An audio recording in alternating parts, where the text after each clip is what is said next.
Hãy bỏ qua những chiếc giường gỗ truyền thống đi, bởi vì đây mới là thứ khiến chúng ta phải định nghĩa lại về khái niệm nghỉ ngơi của giới thượng lưu. Đầu tiên, toàn bộ thân giường được bọc một lớp da cao cấp chống trầy xước. Nhà có trẻ con hiếu động hay chó mèo cứ gọi là chấp hết. Nhìn sang bên hông này, chúng ta có một hệ kệ sách rất là tiện lợi, không khác gì một chiếc táp trên xe sang.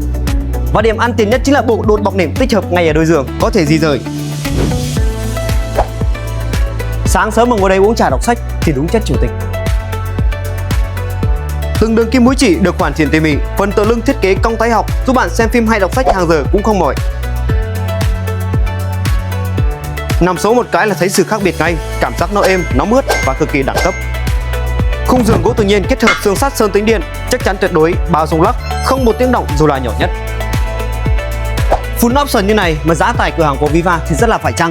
Và nếu anh chị nào quan tâm tới sản phẩm này, cứ thoải mái liên hệ ngay qua cho bên em nhé.